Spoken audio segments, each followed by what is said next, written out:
तो hello good morning दोस्तों।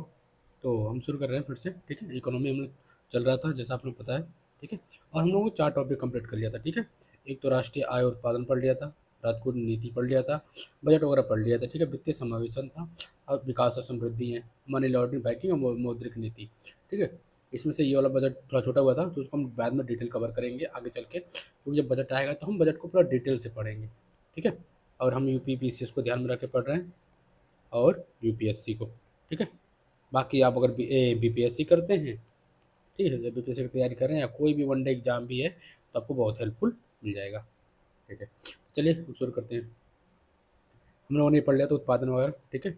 उत्पादन के लिए कौन कौन से संसाधन चाहिए, ठीक है। फिर इसके जो उत्पादन के जो क्षेत्र हैं, प्राथमिक, द्वितीयक और तृतीयक, उसको भी हम लोगों ने पढ़ लिया था। फिर राजकोषीय फिर का तो राजकोषीय नीति थी, वो पढ़ लिया था। बजट वगैरह के बारे में पढ़ लिया था, प्रावधान क्या थे, ठीक है। लोक लेखा अकाउंट भी देख लिया था, ठीक है। आकस्मिक निधि भी देख लिया था, जो टू 267 अनुच्छेद में है, ठीक है।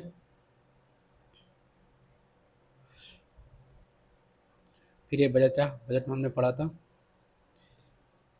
राजस्व बजट था, एक पूंजीगत बजट था। राजस्व में राजस्व प्राप्ति है, राजस्व व्यय था, पूंजीगत प्राप्ति है, पूंजीगत व्यय था, ठीक है। फिर सरकार के खर्चे वगैरह होंगे, योजनाबद्ध होते हैं, गैर योजनाबद्ध भी होते हैं, ठीक है। तो ये हमने देख लिया था, ठीक है। प्राथमिक घाटा भी, प्राथमिक घाटा भी पढ़ लिया, प्रभावी घाटा भी पढ़ लिया, सारा पढ़ लिए थे। राजकोषीय घाटा कम करने के बहुत सारे प्रयास हैं, ये भी हम लोगों ने पढ़ लिया था, पढ़ लिया था, हाँ लगभग पढ़ ही लिया था, ठीक है।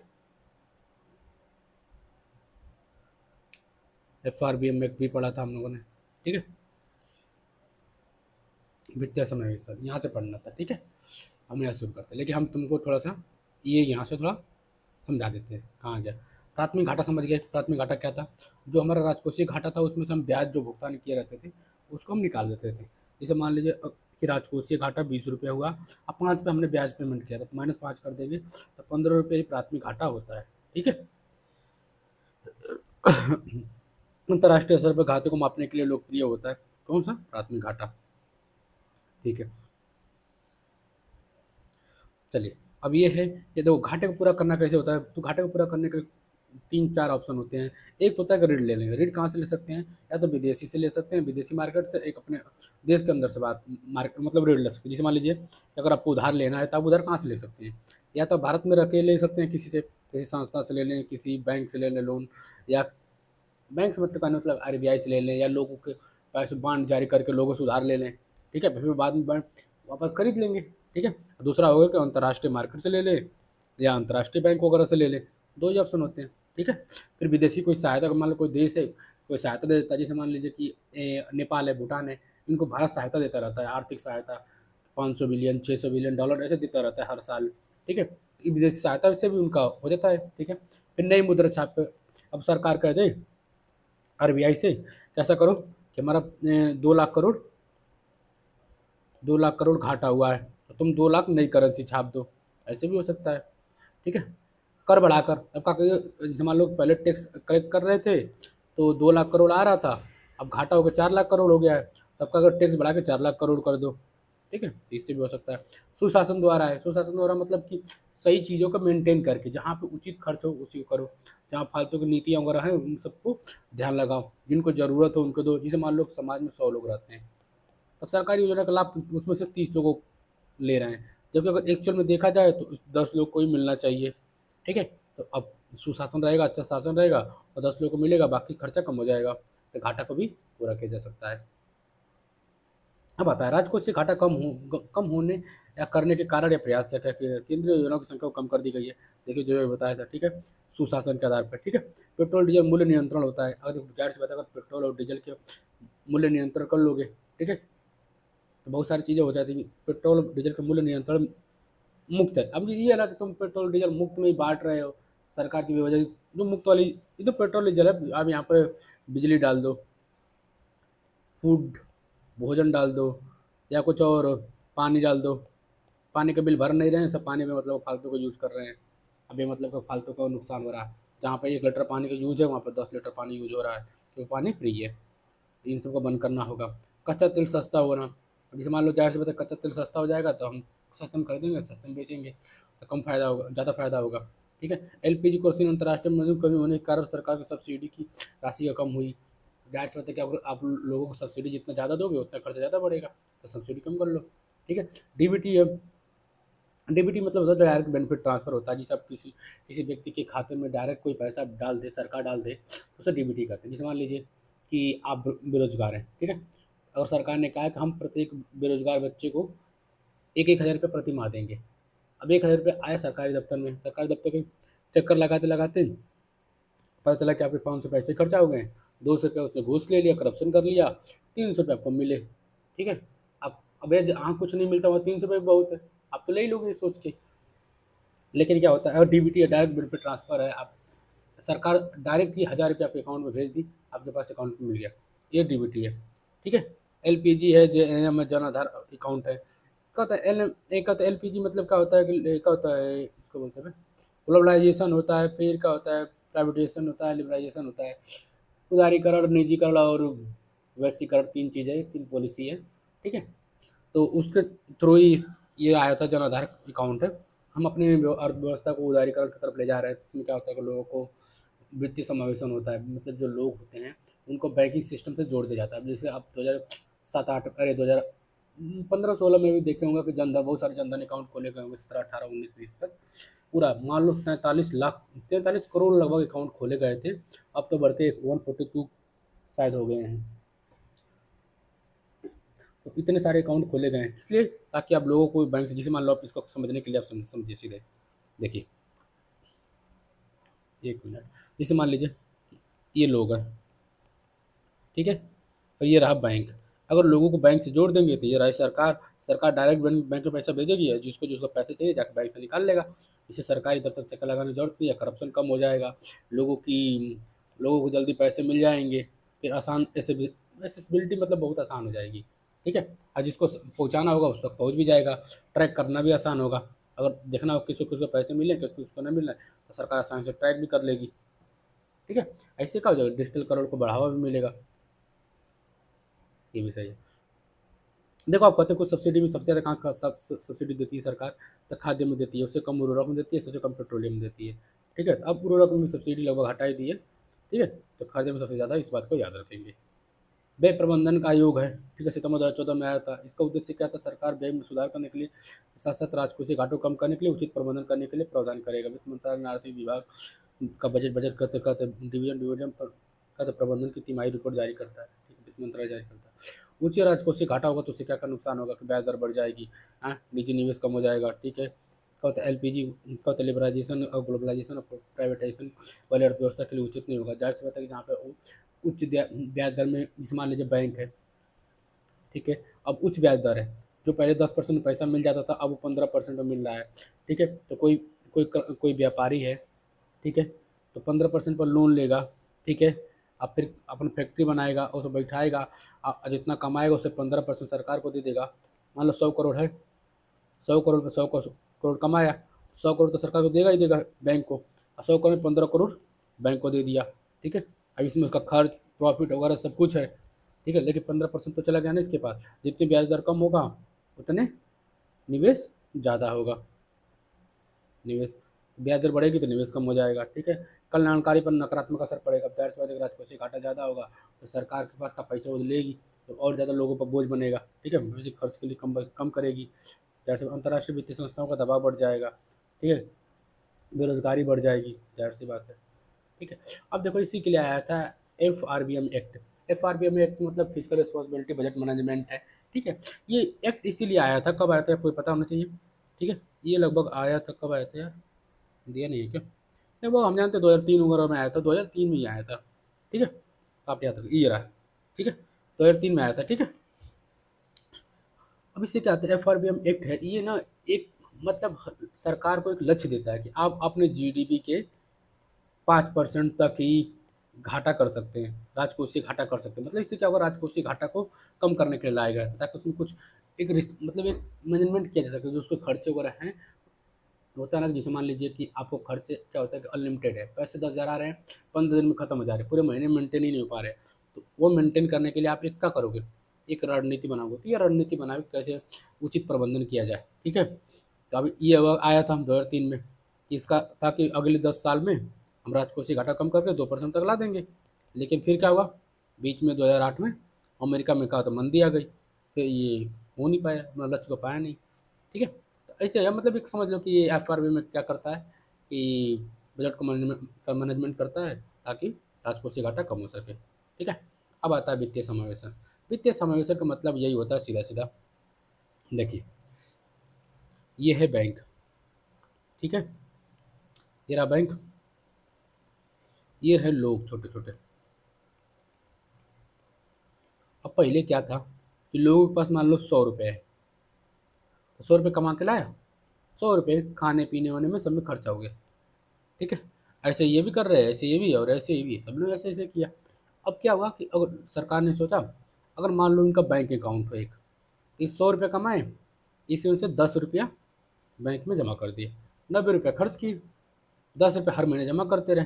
तो धीरे धीरे क्या होगा, 1 साल बाद 2 या 2 साल बाद इनके पास 100 से 200 रुपये अकाउंट में हो जाएंगे, 1-2 साल में हो जाएंगे। और हर साल हर महीने 10-10 रुपये जमा करें तो साल भर में तो 100 रुपये हो जाएंगे। अगर हर दिन जमा करते हैं तो और ज़्यादा हो जाएगा।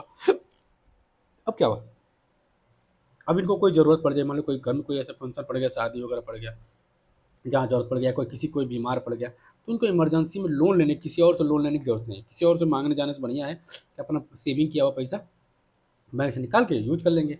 अब बैंक उनको जब ये सेविंग करेंगे, यूज करेंगे, तो इनको बैंक आसानी से लोन भी दे देगी। ठीक है, तो कितना अच्छा रहेगा। आज जैसे मान लो अब क्या हुआ, कोई किसी को और कुछ चाहिए कि मतलब क्या होता है कि मान लो सरकार किसी को कोई फ़ायदा दे रही है। ठीक है, सरकार मान लीजिए किसी को कोई योजना के लाभ, कोई लाभार्थी हैं उनको भेजनी, जैसे मान लो किसान क्रेडिट कार्ड से पैसा ना हो, तो अब डायरेक्ट बैंक, अब इनके पास जब बैंक अकाउंट होगा नहीं तो सरकार कैसे पैसा देगी। अब वैसे आएगा सरकार क्या होता है अधिकारियों के थ्रू, करप्शन बढ़ जाता है इससे।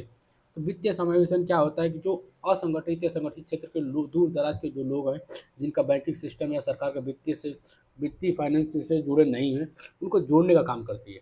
मतलब कहने का मतलब सीधा सीधा ये हुआ कि सरकार लोगों को बैंक से जोड़ती है ताकि लोग एक बैंकिंग प्रणाली से जुड़ सकें। ठीक है, अब देखिए जैसे देखिए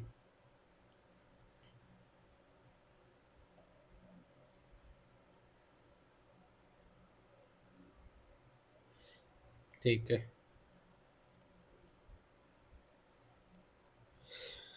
अब देखिए ये बैंक है। ठीक है, और ये लोग थे। अब इनको बैंकिंग से जोड़ देगी तो एक दिन में इनमें बचत करने का प्रावधान हो जाएगा, बचत करेंगे। ठीक है, दूसरा इनके जो पैसे होंगे वो सुरक्षित होंगे। ठीक है, सुरक्षित हो गए। तीसरा इनको सरकारी योजनाओं का लाभ मिल जाएगा डायरेक्ट। चौथा और क्या लाभ मिलेगा इनको, लोन वगैरह की सुविधा उनको बिल्कुल आसान हो जाएगी। ठीक है, इतने सारे ऑप्शन है। अब देखिए वित्तीय समावेशन क्या होता है। देखो समस्त नागरिक विशेष रूप से अल्प आय या कमजोर व निर्धन लोगों को बयानी या लागत या पारदर्शिता के साथ साथ सुविधा या बैंकिंग सुविधाएं उपलब्ध करवाना है। ऐसे लोग जो बैंकिंग सेवाओं साख सुविधाओं से वंचित होने के कारण गाँव या साहूकारों से उत्पन्न फंस जाते हैं, उनको ही जाल से बचाने के लिए किया जाता है। मतलब वित्तीय समावेशन क्या होता है, लोगों को बैंकिंग सिस्टम से जोड़ना। 2 अक्षर में है, 2 लाइन में है, सीधे सीधे समझ लीजिए। वित्तीय समावेशन का मतलब है कि लोगों को बैंकिंग सिस्टम से जोड़ना। देखो क्या होता है, अगर इसको न जोड़ते तो क्या होता है, जैसे मान लीजिए गाँव में, जैसे मान लीजिए आप ही हैं, आपका नाम विजय है या मेरा नाम विजय है, मैं गाँव में हूँ, गाँव में किसान हूँ, मैं हर साल कमाता हूँ, फसल उगाता हूँ, बेचता हूँ। अब क्या हुआ, एक साल बारिश नहीं हुई, फसल बर्बाद हुई। अब मुझे खाने के लिए पैसे चाहिए, हमने साहूकार से पैसे लिए, साहूकार ने ब्याज लिया 50%। अगली बार भी बारिश नहीं हो पाई, हम फिर 50% फिर लोन लिए। और हमारे पास कर्ज इतना ज़्यादा हो गया है कि अब अगली बार फसल हो भी जाएगी तो मैं चुका नहीं पाऊंगा। ऐसे में कर्ज जाल में फंस जाऊंगा, मैं उतना ही कर पाऊंगा जो सारा ब्याज भरने में ही सारा कुछ चला जाएगा। ठीक है, अगर हमारी बैंक सिस्टम होती तो बैंक एक रेगुलर अमाउंट पर दे देती आपको, एक छोटे ब्याज दर पर देती। ठीक है, उसका हर साल का होता है, जैसे फसल होती फिर वो दे देती, सरकार माफ़ भी कर देती है कभी कभी। ठीक है, तो उन सब से बचाने के लिए, कर्ज जाल से बचाने के लिए भी बैंक समावेशन बहुत ज़रूरी है। वित्तीय समावेशन के लिए किए गए प्रयास क्या हैं, बैंकों का राष्ट्रीयकरण किया गया, पीएसएल स्थापित किया गया, स्वयं सहायता समूह स्थापित किए गए थे, स्वाभिमान योजना शुरू की गई थी, का जीरो बजट अकाउंट का जनधन अकाउंट खोले गए थे अगस्त 2000 का 28 अगस्त 2014 को खोला गया था। ठीक है। वित्तीय समर्थन के लिए अनिवार्य क्या है? दूर दराज के पिछड़े इलाकों के लिए बैंकिंग सुविधा उपलब्ध करवाना है, लोगों को बैंकिंग प्रणाली से लाभ प्रसारित करवाना ताकि अधिक से अधिक लोग खाता खोल सके, न्यूनतम लागत पर का होता ऋण प्रदान करना ताकि ऋण जाल में न फंसे, बैंकिंग प्रणाली में कत ऐसी भाषा का प्रयोग करना जिससे जनसंख्या की विविधता हो, मतलब बिल्कुल सिंपल क्षेत्रीय भाषा का प्रयोग करना। तो वित्तीय साक्षरता होगा। वित्तीय साक्षरता मतलब होता है कि अपने वित्त संबंधी उनको जानकारी होगी। देखो वित्तीय साक्षरता, देखो आप समझिए, पहले होता साक्षरता, साक्षरता मतलब पढ़ा लिखा होना। ठीक है। एक होता है डिजिटल साक्षरता, साक्षरता डिजिटल साक्षरता मतलब होता है कि आप डिजिटल कितने जानते हैं। ठीक है। अगर मोबाइल चलाना जानते हैं, ठीक है, कंप्यूटर चलाना जानते हैं, इस जानते हैं तो आप डिजिटल साक्षर हैं। ठीक है। एक होता है वित्तीय साक्षरता, आप वित्त के बारे में मतलब पैसे के लेन देन या कैसे मैनेज करना वो सब जानते हैं, निवेश करना जानते हैं, या वित्तीय साक्षर भी। इसका अर्थ उन शब्दों से है जिनका सामना निवेशक को मुद्रा बाजार में प्रवेश करते समय करना पड़ता है, जैसे किसी धन का निवेश, निवेश व्यवस्था और का होता है उसकी किसी सहायता लेन देन के लिए आदि के लिए ज्ञान किया जाता है। ठीक है। अब समझ जाएंगे। विकास वो है जो स्वतंत्रता दिलाता है, ये अमरसन की स्टेटमेंट है। अब आता है समृद्धि और आता है विकास, डेवलपमेंट का, तो ग्रोथ और डेवलपमेंट। जो जो समृद्धि होता है ना, ग्रोथ होता है ना, ये मात्रात्मक होता है। ठीक है। यह राष्ट्रीय आय अथवा का उत्पादन में होने वाले प्रदर्शन को प्रभावित करता है। ठीक है। विकास का तो डेवलपमेंट ये गुणात्मक होता है। ठीक है। यह जीवन की गुणवत्ता को प्रदर्शित करता है। अब कहने का मतलब जैसे मान लीजिए मैं विजय हूँ। ठीक है। विजय, अब क्या हुआ देखो कि पहले मैं 10,000 कमा रहा था। ठीक है। अब मैं 20,000 कमाने लगा हूँ। हमारी क्या हो गई है? समृद्धि हो गई है। ठीक है। देखो पहले मैं एक शर्ट खरीदता था, एक शर्ट खरीदता था, अब मैं 2 शर्ट खरीद लेता हूँ, 2 शर्ट पहनता हूँ। अब मैं एक कार भी ले लेता हूँ। ठीक है। अब मेरे अंदर क्या होता है, मैं कुछ और सीखने का गुण हो गया, गुण बढ़ा लिया, हम कुछ और सीख ले, स्किल इम्प्रूवमेंट कर लिया। अब हमने एक नया घर भी ले लिया। देखो, और हमने क्या किया, कोई ज़मीन वगैरह भी ले ली। मतलब समझ लीजिए कहने का मतलब ये है कि हमने देखो, एक होता है ग्रोथ, एक होता है डेवलपमेंट। डेवलपमेंट में कितना डेवलपमेंट हुआ, मतलब गुणात्मक वृद्धि हुई, एक वृद्धि नहीं हुई, बहुत सारी वृद्धि हुई है। ठीक है। उसे बोलते हैं डेवलपमेंट, विकास हो रहा है उसका। अब फिर ये होता है ग्रोथ, वृद्धि हो गई है। ठीक है। 10,000 से 20,000 सैलरी बढ़ गई, वृद्धि समझ गया। इससे क्या हो, राष्ट्रीय आय बढ़ गई, प्रभावित हो गई। ठीक है। देखिए गुणात्मक होती है, इसे जीवन गुणवत्ता, जाहिर सी बात है, हमने कपड़े वपड़े खरीदा, हमने कार खरीद लिया, कार खरीदा, अपनी जीवन शैली बदल गई ना। ठीक है। जीवन की गुणवत्ता को प्रदर्शित करता है। ठीक है। कोई संदेह नहीं है कि जीवन की अच्छी गुणवत्ता के लिए आय का महत्वपूर्ण भूमिका होती है, लेकिन वो ये पर्याप्त नहीं है। जीवन की अच्छी गुणवत्ता को केवल राष्ट्रीय आय द्वारा स्पष्ट नहीं किया जाता। अब जाहिर सी बात है कि देखो, जो हम खुशी हमको कार से मिली, हमको घर से मिली, अब गाँव में रहने वाला व्यक्ति है उसको क्या फ़र्क पड़ता है कि उसकी आय बढ़े ना बढ़े। लेकिन अगर उसके जीवन स्तर बढ़ जाता है, अब पहले 10 रुपये में ही वो अपना समझ लो कि सारा चीज़ मेंटेन कर लेता है, अच्छी शिक्षा पा जाता है, और 1 रुपये में हेल्थ एजुकेशन भी पा जाता है, और क्या बोलते हैं कि हेल्थ ट्रीटमेंट भी उसका मिल जाता है। क्या दिक्कत? पैसे मायने नहीं रखते हैं, मायने रखते हैं सुविधाएं। ठीक है। विकास के मापन क्या होता है? विकास की देखो, विकास के मापक है कि गुणात्मक अवधारणा होने के कारण इसे HDI इंडेक्स के रूप, रैंक के रूप में भी मापा जाता है। ठीक है। HDI को मापने के लिए का 1910 में आया था। ठीक है। UNDP इसको क्या करता है, प्रकाशित करता है, UNDP। ठीक है। HDI हम वायु, आय और शिक्षा। ठीक है। इसके इसके बेस पे इसको मापा जाता है। अब देखिए सस्टेनेबल डेवलपमेंट होता है। ठीक है। आने वाली पीढ़ियों के लिए संसाधनों को बनाए रखना। तो सस्टेनेबल डेवलपमेंट का मतलब होता है कि आप संसाधनों का प्रबंधन, मतलब उसका दोहन इस तरह से करें कि आने वाली पीढ़ियों को भी उसका लाभ मिल सके, या उनको भी, उनके लिए भी बचाया जा सके। अब ऐसा नहीं है कि भारत के जो खनिज संसाधन है, अब भारत मारे के 10 साल में ऐसे उसको दोहन करके ख़त्म ही कर दे कि आने वाली पीढ़ियाँ हैं 10 साल 20 साल बाद उनको संसाधन मिले ही ना, उनको खनिज बिल्कुल मिले ही नहीं। जैसे मान लीजिए कि उड़ीसा में मैग्नीशियम मिलता है। ठीक है। मैग्नीशियम बड़ी मात्रा में मिलता है। ठीक है। कहाँ मिलता है? उड़ीसा में। अब उड़ीसा वालों ने कहा कि पूरा दोहन करके 10 साल में सब मैग्नीशियम खत्म कर दिया। तो भाई अब 10 साल में खत्म हो जाएगा तो आने वाली जो पीढ़ियाँ होंगी उनको मैग्नीशियम मिलेगा? नहीं मिलेगा, उनको बाहर से खरीदना पड़ेगा। तो अभी संसाधनों का दोहन ऐसे नहीं करना है। तो इसीलिए ये सस्टेनेबल डेवलपमेंट की बात है, क्योंकि अब ठीक है, आपको मैग्नीशियम का यूज है तो आप उचित यूज करो ना। अब ये नहीं कि 10 किलो का आपको ज़रूरत है, आप 50 किलो निकाल ले रहे हो इसमें से, ये खत्म हो जाए, क्योंकि ये लिमिट है। वही कहने का मतलब है। तो आने वाली पीढ़ियों को संसाधनों को बनाए रखना ही जो सस्टेनेबल डेवलपमेंट है उसका मेन ध्येय है। ठीक है, इसका पहली बार प्रयोग क्या किया होता है, यूएनडीपी का होता है, यूनाइटेड नेशन का कमीशन ऑन का होता है इन्वायरमेंट डेवलपमेंट का, यूएनईपी है। ठीक है, यूएनसीडीपी,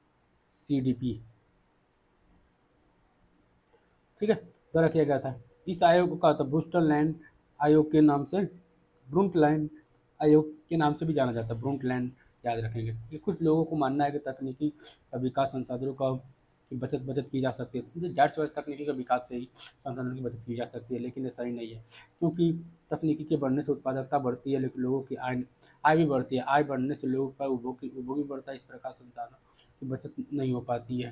ठीक है, कार्बन क्रेडिट क्या आता है, कार्बन को इसमें 6 प्रकार की गैसों का आधार पर रखा है, विभिन्न प्रकार के अंतर्गत का व्यवसायिक फर्म और विभिन्न प्रकार के अन्य संस्था होते हैं, जैसे CER होता है, सर्टिफिकेट इमिशन रेडिएशन होता है, सर्टिफिकेट प्राप्त करता है। एक 1 CER = 1 टन CO2 का प्रतिनिधित्व करता है। कंपनी बाजार में ठीक है, छोड़ो, कोई मतलब नहीं है। देखो अब क्या होता है, कार्बन ट्रेडिंग का मतलब सीधा सीधा होता है कि कार्बन ट्रेडिंग होता है, कार्बन का लेन देन होता है। कार्बन का मतलब होता है, इसमें 6 प्रकार कैसे रखे गए हैं। ठीक है, अगर मान लीजिए कि कोई देश है, वहाँ पर कोई तकनीकी तकनीकी के द्वारा, ठीक है, 500 टन CO2 कम उत्सर्जन करता है। जैसे मान लो पहले उसने ज़्यादा करता था, अब उसने तकनीकी दे दी उस देश ने, तो उससे कार्बन का उत्सर्जन 500 टन कम हुआ। तो ये जो 500 टन कार्बन है, इतना उत्पादन करने के लिए उस देश को दे देगा जिस देश ने टेक्नोलॉजी दिया है। ठीक है, इससे क्या हो जाएगा, कार्बन क्रेडिट जो है, कार्बन की लेन देन होने लग जाए। इसे ही कार्बन मार्केट भी कहते हैं। ठीक है, हैप्पी प्लेनेट इंडेक्स से भूटान ने प्रारंभ किया था, आपको पता ही है। संयुक्त राष्ट्र की वैश्विक पहल सतत विकास संसाधन नेटवर्क द्वारा रिपोर्ट किया जाता है। सतत विकास संसाधन नेटवर्क द्वारा रिपोर्ट को जारी किया जाता है। कौन जारी करता है, वैश्विक पहल है। ठीक है, खुशहाली मापने के लिए आय मापा जाता है, स्वास्थ्य जीवन काल मापा जाता है, सामाजिक सुरक्षा मतलब परेशानी में कोई सहयोग मिलता है या नहीं, ये सामाजिक सुरक्षा होता है। ये किसके मापने के लिए, HDI। ठीक है, इसके लिए है। विश्वास होता है सरकार और निजी कारोबार में भ्रष्टाचार को लेकर है।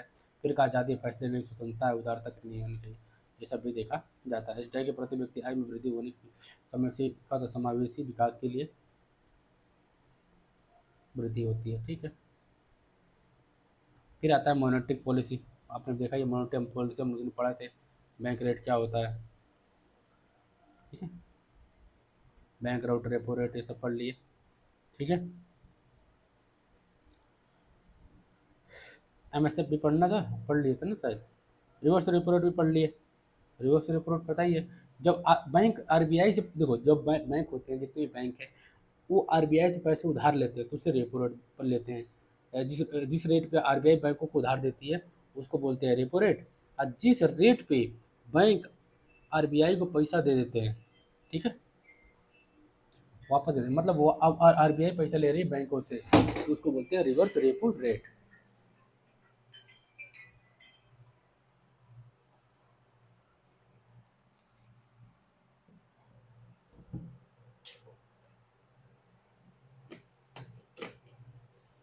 ठीक है दोस्तों, तो हम लोगों ने कहाँ तक पढ़ लिया, repo rate, reverse repo rate हो गया था। फिर उसके बाद अब कहाँ से आया, MSF है। MSF रेट होता है, कहता है मार्जिनल स्टैंडिंग फैसिलिटी होता है, ये 2011 में आता है। इसमें कहता है RBI ओवरनाइट कहता लैंडिंग करता है, मतलब एक दिन रात के लिए, अगर मान लीजिए किसी बैंक को बहुत ज़रूरत पड़ जाए पैसा, एक रात के लिए पैसे चाहिए, तो क्या करेगा, RBI से MSF रेट पे लोन ले लेता है। ठीक है, इसे ओवर नाइट लैंडिंग कहते हैं। जब RBI के पास आपात स्थिति में कहता है, जब RBI से आपात स्थिति में सामान्य स्थिति से में कहता है SLR वाली सिक्योरिटी का प्रयोग नहीं किया जा सकता है, तो SLR वाली सिक्योरिटी का अधिकतम 0.75% का लोन दिया जाता है, MSF कहलाता है। MSF मतलब होता है जब बैंक के RBI से लोन लेते हैं। ठीक है, ये लोन कितना मिलता है, जितना MSF मतलब होता है, जितना एक होता है CRR, एक SLR होता है, स्टैटिक लिक्विडिटी रेशियो होता है। ठीक है, उस पर जितना बैंकों के पास रहता है उसका 0.75% लोन RBI से ले सकते हैं एक रात के लिए। ठीक है, ये मंदी के समय बैंकों को तरलता बनाए रखने के लिए ज़रूरत पड़ती है, इसलिए ठीक है। एमएसएफ में क्या होता है, एक होता है एमएसएफ, एक होता है एलएएफ होता है। तो एमएसएफ में क्या होता है, कम से कम 1 करोड़, सिर्फ 1 करोड़ होता है, कम से कम 1 करोड़ होना चाहिए। इसमें क्या होता है, एलएएफ में क्या होता है 5 करोड़ तक हो सकता है। इसमें सिर्फ और अनुसूचित ये क्या होता है, अनुसूचित बैंकें प्रयोग कर सकती हैं एमएसएफ का, ये सभी बैंकें कर सकती हैं, सरकारी निजी दीर्घकालिक सब होते हैं। ठीक है। ग्राहकों के हितों की रक्षा करने के लिए होता है। ठीक है। ये क्या होता है, एनबीएफसी भी रेपो रेट पर भी और एनबीएफसी सभी लोन भी ले सकते हैं, कोई दिक्कत नहीं। ऋण लेने के लिए क्या होता है, एसएलआर के अंतर्गत रखी सिक्योरिटी का प्रयोग कर सकती हैं। देखो, जो एमएसएफ है ये एसएलआर की सिक्योरिटी का प्रयोग कर सकती है, लेकिन ये नहीं कर सकती। ठीक है। एमएसएफ रेट को लागू करने का लक्ष्य कॉल मनी मनी मार्केट की ब्याज दरों पर नियंत्रण करना होता है। ठीक है, ये भी समझ में आ जाए। अब बैंक बेस रेट क्या होता है, 2010 में आया था, दीपक में आया था, समिति में आया था, बैंकों की स्वास्थ्य प्रतियोगिता को बढ़ावा देने के लिए। इसके अंतर्गत कहते हैं, प्रत्येक वाणिज्य बैंकों की ब्याज दर की गणना होती है जिस पर उन्हें कोई नुकसान न हो। आरबीआई के नियमानुसार कोई भी बैंक अपने बीपीएलआर का बेंचमार्क प्राइम लैंडिंग रेट को बेस रेट की तुलना में नीचे नहीं रख सकता है। ठीक है। कहने का मतलब है कि एक रेट वो रेट होता है जिससे कम पे, ठीक है, मतलब एक रेट होता है जिसपे वो कम से कम रेट होता है जिसपे बैंकों को नुकसान नहीं होता है, और उस लोन पे अपने प्राइम कस्टमर को लोन दे सकते हैं, वही बेस रेट होता है। पीएलआर या बीपीएलआर का तो प्रधान रेट दर होता है जिस दर पर बैंक अपने सबसे विश्वसनीय ग्राहक को संबंध में जोखिम शून्य हो ऋण देने के लिए तैयार रहते हैं उसे कहते हैं प्रधान ऋण दर बोलते हैं, प्राइमरी लिक्विडिटी रेट बोलते हैं। ठीक है। यह दर एक प्रकार के आधार के रूप में कार्य करता है जिसको ध्यान में रखकर अन्य उद्यमियों के संबंध में बैंक अपनी अपनी राशि दर निर्धारित करता है। ठीक है। 2091 का आर्थिक सुधार के बाद इसे लागू किया गया था। फिर क्या होता है, टीजर रेट होता है, बैंक द्वारा ग्राहकों को आकर्षित करने के लिए कुछ निम्न ब्याज दर भी होता है जो भविष्य में बढ़ा दिया जाता है। जैसे मान लो आप एसी वगैरह होता है ना, कहते हैं ना कि आप मोबाइल फाइनेंस करा लीजिए बैंक से, आपको 0 ब्याज दर है, बिल्कुल कोई पैसे नहीं देना है। लेकिन जैसे आप एक किस्त मिस करेंगे तो तुरंत 15 से 30% तक ब्याज दर लगा देते हैं, 35%, 30% तक। ये टीजर लोन है, जो लुभावना दर बोलते हैं। ठीक है। इस प्रक्रिया को कोई एडजस्टमेंट रेट मैकेनिज्म भी कहते हैं, इसकी वजह से ये बढ़ा देते हैं। फिर क्या होता है, अच्छे अनुपात हमने पढ़ा था, सीआरआर पढ़ा था, एसएलआर पढ़ा था। ठीक है। सीआरआर का होता है कैश रिजर्व रेशियो होता है, एसएलआर का होता है लिक्विडिटी का होता है लिक्विडिटी रेशियो होता है। ठीक है। ठीक है। सीआरआर क्या होता है, जो बैंक के होते हैं आरबीआई के पास अपने कुछ एक निश्चित अमाउंट, एनडीटीएल का एक निश्चित अमाउंट आरबीआई के पास रखना पड़ता है। एसएलआर को बैंक अपने पास खुद रखती है, 3 फॉर्म में रख सकती है, आपको पता ही है। ठीक है। नकद रखे, सोना रखे, या गवर्नमेंट सिक्योरिटी के फॉर्म में रखे। ठीक है। ये सब हमने पढ़ लिया था, एसएलआर वगैरह, ये इंपॉर्टेंट नहीं है ज़्यादा। ठीक है। इसको छोड़ भी दे, कोई दिक्कत नहीं है। अब क्या होता है, जनता का पैसा होता है, एनडीटीएल होता है, net demand and time liability बोलते हैं उसको। Demand liability, time liability, demand liability का करंट अकाउंट, सेविंग अकाउंट और डिमांड ड्राफ्ट होता है। ठीक है। टाइम लाइबिलिटी में क्या होता है, फिक्स्ड अमाउंट होता है, फिक्स्ड क्या होता है, रिक्यूरिंग अकाउंट होता है, वही मतलब सेविंग अकाउंट है, टाइम डिपॉजिट होता है ना, उसके लिए होता है। ठीक है। एंड डिटेल के अनुसार सीआरआर से प्रस्तुत रखना होता है, इसमें कोई मतलब नहीं होता। CRAR का कैपिटल टू रिस्क का बजट एसेट रेशियो है, कोई मतलब नहीं। इसे पूंजी इसे पूंजी का पर्याप्त तथा मानक भी कहते हैं। भारतीय बैंकों को उनकी जोखिम भारित कुल परिसंपत्तियों के एक भाग के रूप में आधार पूंजी का होता है मेंटेन करनी पड़ती है। भारत में यह मानक विश्व 2019 का होता है 92 के रूप में लागू गया। इसको संशोधित रूप का बेसल 3 पे माना गया है। ठीक है। आधार पूंजी संरचना में इस्तेमाल पूंजी तो थोड़ी कोई मतलब नहीं। अर्थव्यवस्था मुद्रा की आपूर्ति तरलता के माप में सहायक होता है। आपने M1 पढ़ लिया, M0, M1, M2, M2 है, इस सब पढ़ने की कोई जरूरत नहीं। तो सीधे सीधे बस ये जानो कि M0 होता है, देखो M0 में सबसे ज़्यादा तरलता होती है, सबसे कम मनी होती है। यहाँ पैसा कम होता है लेकिन तरलता सबसे ज़्यादा होती है। और M4 में सीधे सीधे याद रखो कि यहाँ पर पैसा ज़्यादा होता है और तरलता कम होती है। ज़्यादा ध्यान मत दो इसमें, पीटीए छोड़ दो इसको, कोई मतलब है। मुद्रा का कार्य क्या है, सीधा सीधा बात है, विनिमय के माध्यम है। हम वस्तु की लेन देन करते थे पहले हम क्या करें कि आपको हम अपना आईपैड दे दें, आपसे लैपटॉप ले लें। ठीक है। ये ऐसे करते थे, आप हमें टमाटर दे दो, हम आपको गोभी दे देते हैं, आप हमें आलू दे दो, हम आपको प्याज दे देते हैं, आप मुझे आटा दे दो, हम आपको चावल दे देते हैं, ऐसे करते थे। लेकिन अब हम मुद्रा दे देते हैं, आप हमें आलू दो, हम आपको पैसे दे देंगे, आप हमसे चावल लो, हमको पैसे दे दो, ठीक है, ये हो गया। तो वस्तु विनिमय की जगह हमने क्या कर लिया, मुद्रा की जगह मुद्रा यूज करने लग गए, ठीक है, तो विनिमय का माध्यम हो गया। मुद्रा नश्वर है, ये कभी खत्म भी नहीं होती, सभी प्रकार की संपत्ति में तरल है। मुद्रा क्या सबका रूप ले सकती है, आपका घर का रूप ले सकती है, कार ले सकती है, आप मुद्रा दो लैपटॉप बन जाओ, पाईपैड ले लो, पंखा कूलर जो लेना है, एसी वगैरह सब लेना, सब कुछ ले सकते हैं। तो मुद्रा क्या होती है, ये सभी रूपों में बन जाती है, ठीक है। सार्वभौमिक स्वीकार है, भूमि मकान सब में हो जाता है, इसको सब स्वीकार करते हैं, आदि के बारे में स्वीकारता हो जाता है, ठीक है।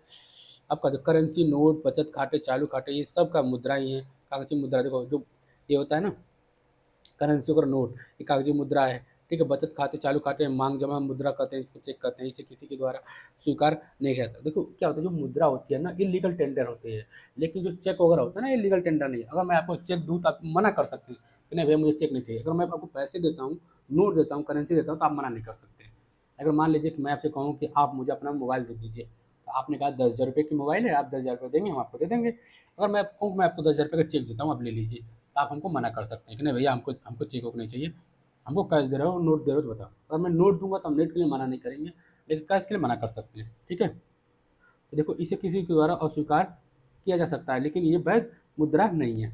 आप चेक को वैध मुद्रा नहीं मान सकते। हाँ लीगल है, आप लेना चाहो तो ले सकते हो, कोई दिक्कत नहीं है, लेकिन वैध नहीं। लेकिन ये जो कागजी मुद्रा है ये बिल्कुल वैध भी है और लीगल भी है, ठीक है। मुद्रा का संचलन वेग का तो मुद्रा के क्या है, समझ क्या था, वस्तु विनिमय होता है, बिना आर्थिक विनिमय को तो मुद्रा के बिना आर्थिक विनिमय कैसे करोगे, ठीक है। मोनेटरी पॉलिसी हमने पढ़ा था अभी, ठीक है। इसमें क्या होता है, क्वांटिटी जनरल प्रयात्मक समानता प्रत्यक्ष होता है, सीआरआर एसएलआर होता है, वो हमेशा ओपन मार्केट ऑपरेशन होता है। ओपन मार्केट ऑपरेशन मतलब होता है जब सरकारें अपने घाटा के लिए जब क्या होता है मार्केट से क्या होती है ना कि लोन लेती हैं, बॉन्ड जारी करती हैं, उसे ओपन मार्केट ऑपरेशन बोलते हैं, ठीक है।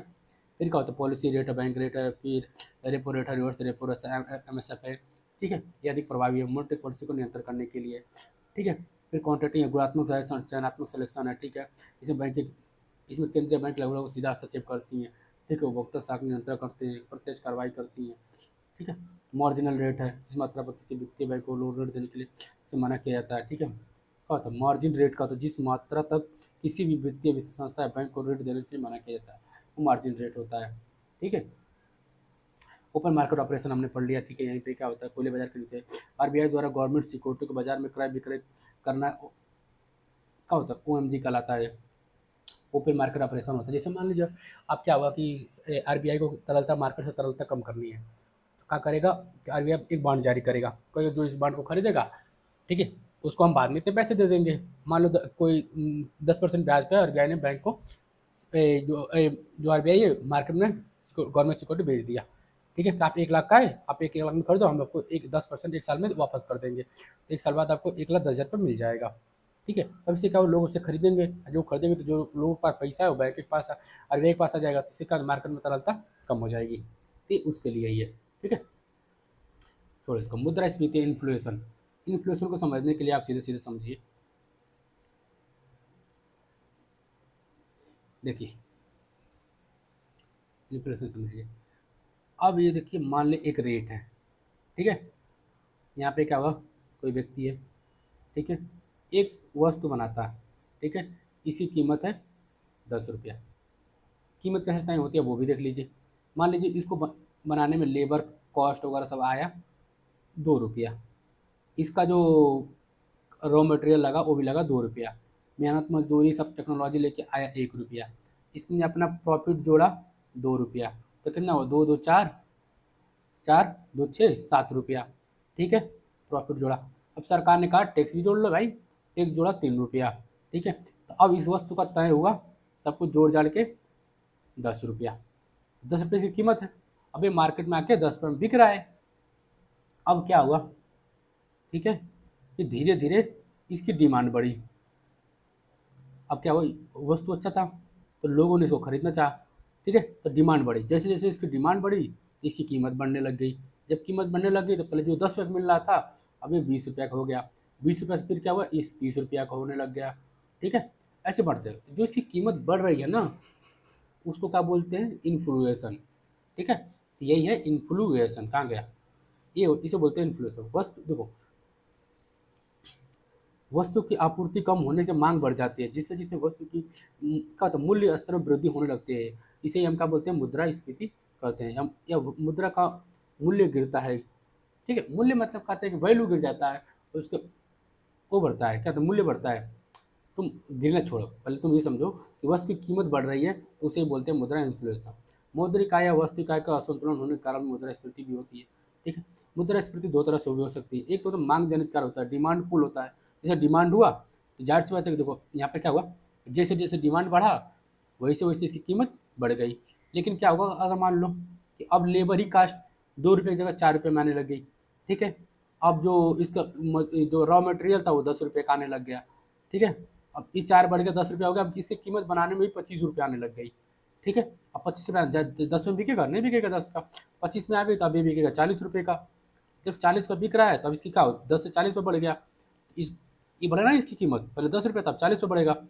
तो इसको क्या बोलते हैं, लागत जनित। अब इसकी जो कास्ट जनित पुल है, उत्पादन लागत बढ़ने के कारण वस्तु की कीमत का बढ़ जाना ही, इससे भी इन्फ्लेशन बढ़ जाता है। दो तरह से बढ़ता है, एक डिमांड के कारण, एक का कास्ट के कारण। तो भारत में मुद्रास्फीति का मापन कैसे हो सकता है, डब्ल्यूपीआई और सीपीआई दो है। डब्ल्यूपीआई क्या होता है, wholesale price, whole price index बोलते हैं, थोक मूल्य सूचकांक बोलते हैं। ठीक है, इसमें क्या होता है, 676 वस्तुओं को शामिल किया जाता है। इसका आधार वर्ष 2011-12 को माना जाता है। ठीक है, मुद्रास्फीति गणना के लिए डब्ल्यूपीआई को प्रयोग नहीं किया जाता है, क्योंकि इसमें का सेवाएं नहीं जोड़ी जाती, जबकि सेवाओं से भी अर्थव्यवस्था में मुद्रास्फीति आ जाती है। कि उपभोक्ता रिटेलर के स्तर से जुड़े होते हैं, जबकि डब्ल्यूपीआई थोक से जुड़े होते हैं। इसी कारण भारत में सीपीआई का प्रयोग अधिक उचित माना जाता है। सीपीआई क्या होता है, कंज्यूमर प्राइस इंडेक्स होता है, उससे मापा जाता है। आरबीआई महंगाई की दर सीपीआई के आधार पर बना रहा है, ना कि डब्ल्यूपीआई पे। ठीक है, सीपीआई क्या होता है, उपभोक्ता मूल्य सूचकांक होता है। प्रतिदिन आयोग में लाई जाने वाली वस्तुओं और सेवाओं के मूल्य में होने वाले परिवर्तन को मापता है। इसका आधार वर्ष 2012 है। एससीओ सूचकांक को जारी करता है।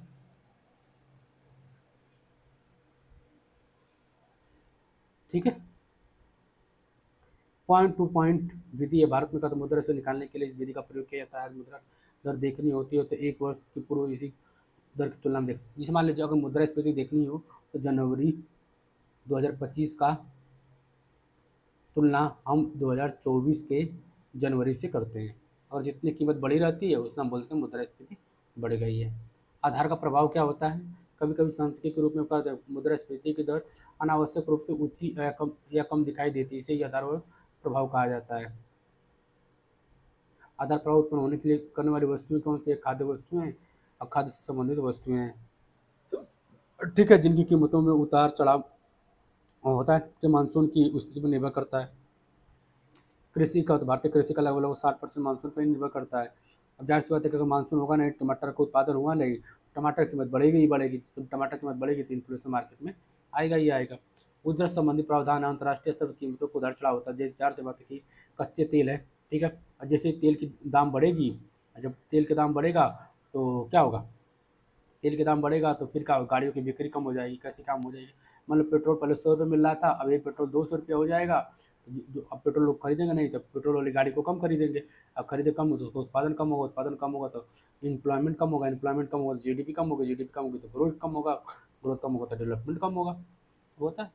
ठीक है, भारत में मुद्रास्फीति के कारण क्या है, तो मांग जनित कारण है। अब देखो मांग जनित कारण में क्या होता है, जैसे जैसे डिमांड बढ़ेगा वैसे वैसे उसकी कीमत बढ़ जाएगी। अब देखो सोना की कीमत कहाँ बढ़ती है, क्योंकि सोना का डिमांड ज़्यादा रहता है, सोना सबको चाहिए होता है। ठीक है, इसलिए सोना की कीमत बढ़ती है। अगर कोई कागज़ को क्यों नहीं मांगता उतना, कागज़ की डिमांड क्यों उतना कम रहती है, क्योंकि लोग अगर कागज़ के गहने पहनने लग जाए, जैसे मान लो लकड़ी के गहने पहनने लग जाए, लकड़ी देखोगे लकड़ी की मांग बढ़ जाएगी। ठीक है, तो ऐसे ही होता है, जिसकी मांग ज़्यादा होती है उसका रेट भी, प्राइस भी ज़्यादा हो जाता है। ठीक है, तो ये सब थोड़ा व्यय करने के माध्यम में कोई मतलब नहीं। दूसरा क्या होता है, लागत प्रेरित अथवा का पूर्ति को कारक जनित आर्थिक संकटों का व्यय, कोई मतलब नहीं को। ठीक है, वैश्विक कारण भी क्या क्या है उसको कोई मतलब नहीं। मुद्रास्फीति का प्रभाव, अब देखो प्रभाव क्या है। ठीक है, लाभान्वित वर्ग का होता है, ऋण लेने वाले को वर्ग को फायदा होता है। अब देखो क्या होता है कि मुद्रा प्रभाव, इनका तो मुद्रास्फीति आ जाती है, इससे प्रभाव क्या होता है, जैसे मान लो कि हमने लोन लिया, मान लो कोई देखो, मान लो एक व्यक्ति ए है, एक व्यक्ति बी है। ठीक है, इसने क्या किया कि 2011 में, ठीक है, ये मान लो 2025 है, 2024 मानो 24, मान लो 24 में इसने 100 रुपया इसको उधार दिया, ठीक है, इसके पास 100 रुपया आ गया। अब ये आ गया है 2025, अब मुद्रास्फीति बढ़ गई है 100%, ठीक है। तो 100% मतलब क्या है कि जो वस्तु, जिसे मान लो एक पंखा है, पंखा 2024 में ये 100 रुपये का मिल रहा था, ठीक है। अब यही पंखा 2025 में 200 का मिल रहा है, ठीक है। अब इस व्यक्ति ने 100 रुपया लिया है, एक पंखा खरीद लिया। अब 2024 में इस पंखे की कीमत क्या हो गई, 200 रुपया हो गई, मतलब मुद्रास्फीति की वजह से इसकी कीमत बढ़ गई। तो फायदा किसको हुआ, जिसने उधार लिया था उसको हुआ कि जिसने उधार दिया था उसको? जिसने उधार लिया था उसको फायदा हुआ, फायदा हुआ ना इसको। नुकसान किसको हुआ, जिसने उधार दिया था। तो कहने का मतलब है कि मुद्रास्फीति से फायदा किसको होता है, जिसने उधार लिया होता है, जो उधार दिया होता है उसको नुकसानदायक होता है, ठीक है। रोजगार में वृद्धि होती है, रोजगार में वृद्धि, और जैसे मुद्रास्फीति होगी कि देखो मुद्रास्फीति हुई, जो पंखा 100 रुपये का मिल रहा था वही पंखा 200 रुपये का मिलेगा, तो पंखा बनाने वाला पंखा और ज़्यादा बनाएगा, पंखा ज़्यादा बनाएगा तो फैक्ट्री बहुत सारी लगाएगा, फैक्ट्री लगाएगा तो क्या होगा, लोगों को काम देगा तो रोजगार बढ़ेंगे, रोजगार बढ़ेंगे तो लोगों की आय बढ़ेगी।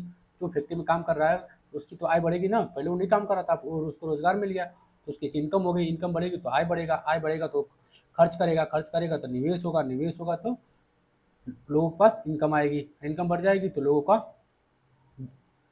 क्या बोलते हैं, अरे टैक्स बढ़ेगा, टैक्स से जीडीपी आएगा, जीडीपी से क्या होगा, ग्रोथ होगा, और ग्रोथ से देश का विकास होगा, सब कुछ होगा ना।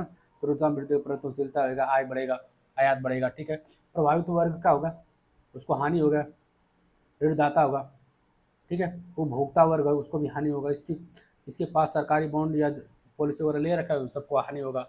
स्थिर आय व्यक्ति जो जो फिक्स सैलरी वाले हैं, सरकारी गवर्नमेंट सरकारी गवर्नमेंट ऑफिसर हैं जिसको सरकारी सैलरी मिलती है, उन सबके लिए नुकसान है, ठीक है। अब देखो ये जो टमाटर 10 रुपये का मिल रहा था वो टमाटर 20 रुपये का मिल रहा, तो भाई खरीदना सबको है, ठीक है। और जो सरकारी कर्मचारी हैं, ठीक है, इनकी सैलरी 10,000 रुपये तब भी थी, 10,000 रुपये अभी भी रहेगी। तो पहले 10,000 में सैलरी में टमाटर खरीदते थे, अब 20,000 सैलरी, 10,000 सैलरी में भी टमाटर खरीदेंगे, तो नुकसान है ना इनके लिए, तो ठीक है। इसके लिए बेरोजगारी भत्ता दिया जाता है, अरे क्या बोलते हैं इनको, महंगाई भत्ता दिया जाता है। खाद्य मुद्रास्फीति कारण का होता है, नियमित मानसून होता है, और तो किसान और उपभोक्ता के बीच समन्वय मध्यस्थ की मौजूदगी हो तो उपभोक्ता क्या ये सब है जो खाद्य मुद्रा की स्थिति में बढ़ जाती है। इनको रोकने का उपाय क्या होता है, रोकने का उपाय दिया हुआ है आरबीआई द्वारा संकुचित मौद्रिक नीति अपनाया जाता है। अब क्या होता है, बैंक रेट वगैरह सबको बढ़ा दिया जाता है, उनमें मार्केट बेचने पड़ते हैं, ओपन मार्केट ऑपरेशन। अब जैसे कि अब आरबीआई है, अब लोगों के पास पैसा नहीं रहेगा, सामान नहीं खरीदेंगे, सामान नहीं खरीदेंगे तो उनके पास, जैसे मान लीजिए लोग है, मान लीजिए ये लोग है, इसके पास, जैसे मान लो मैं हूँ विजय, विजय मेरे पास 10 करोड़, 1 करोड़ रुपए है, ठीक है। अब मैं 1 करोड़ है तो जो मोबाइल 10,000 की मिल रही है, मैं जाऊँगा तो उसका दाम पूछूंगा, ठीक। कहने का मतलब यही है ना, जिस मान लीजिए मेरे पास पैसे हैं, ठीक है। अब मैं गया तो मैं बोला हलवाई वाले अंकल से, मिठाई वाली दुकान पे गए, मैंने कहा अंकल जी 1 किलो मिठाई दे दो। अंकल जी ने 1 किलो मिठाई दिया, मिठाई मिल रही थी 100 रुपया, अंकल जी ने कहा 105 रुपया। हमने, हमारे पास पैसे थे, हमने दाम पूछा ही नहीं, हमने 105 पे खरीद लिया।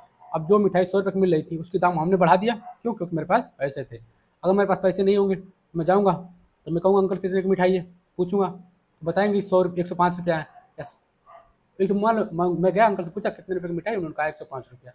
हमने कहा 105 रुपये तो मेरे पास है नहीं, मैं चला आऊँगा। तो अब क्या हुआ, उसको डिमांड कम हो गई मिठाई की, और उसने जैसे ही 100 रुपये बोलेगा वो बढ़ाएगा नहीं, फिर प्राइस 100 रुपया तो 100 रुपये ही बोलेगा, ठीक है। तो इससे क्या होगा, वस्तु कीमत बढ़ेगी नहीं। जैसे मैं बोला कि ठीक है कितने के, तो उन्होंने बोला 105 रुपये का, 105 रुपये बेच दिए। अब फिर कोई और आएगा, उसके बाद भी पैसा, वो भी कहेगा मिठाई मुझे दो, फिर उसको भी देंगे 105 रुपया। अब मान लो 2 लोग चले गए, मिठाई बची है 1 डब्बा ही, तो वो कहेगा कि अंकल जी हमको मिठाई दे दीजिए, अंकल कहेंगे, वो लगा कहेगा हमको दे दीजिए, तो उनका ये मैं जाऊँगा तो कहूँगा 105 रुपये की जगह 110 रुपये ले लीजिए, वो कहेगा 120 रुपये ले लीजिए। 120 रुपये का मान लो उसने मिठाई दे दिया उसको, जो मिठाई कीमत 105 रुपये थी अब 120 रुपये होगी ना, किसकी वजह से बढ़ गई, पैसे की वजह से बढ़ गई। तो अब पैसे नहीं रहेंगे तो महंगाई नहीं बढ़ेगी। इसके लिए क्या करेगा RBI, open market, open market operation, open market operation के थ्रू क्या होगा, सिक्योरिटी, क्या होता है, गवर्नमेंट सिक्योरिटी है, इस सिक्योरिटी मार्केट में बेचेगा। अब लोग क्या करेंगे, ये लोग है सिक्योरिटी खरीदेंगे, पैसा आरबीआई को दे देंगे, तब लोगों के पास पैसा बचेगा, नहीं बचेगा, नहीं बचेगा तो ये वस्तु, ये जो बाजार में कीमत उसको बढ़ा पाएंगे, नहीं बढ़ा पाएंगे। तो ये आरबीआई ऐसे टूल अपनाता है, फिर बैंक रेट बढ़ा देता है, सीआरआर बढ़ाता है, एसआरआर बढ़ाता है, ठीक है। संकुचित मौद्रिक नीति का अपना प्रयोग करता है, फिर सार्वजनिक खर्च कम कर देता है, जिसे डीबीटी वगैरह होता है ना, डायरेक्ट बेनिफिट ट्रांसफर, लोगों को पैसे देता है, लोगों को पैसे उसे देना कम कर देगा।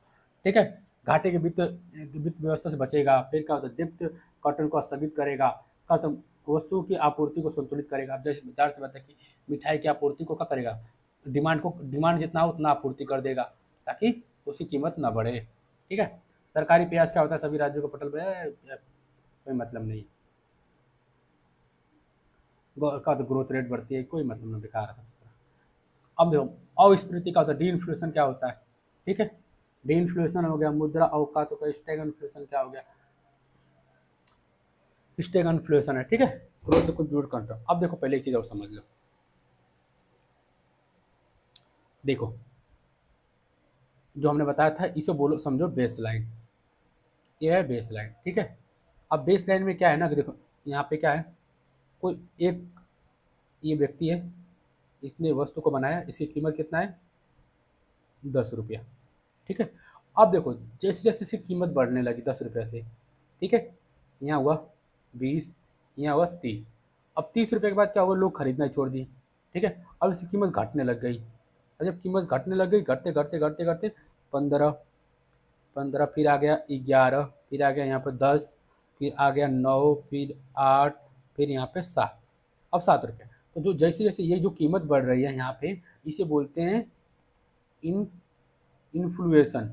ठीक है, अब जैसे जैसे यहाँ से एक स्तर से कीमत कम होने लग जाती है, ये कम हो रही है ना, तो इसे बोलते हैं डिस इन्फ्लुएशन।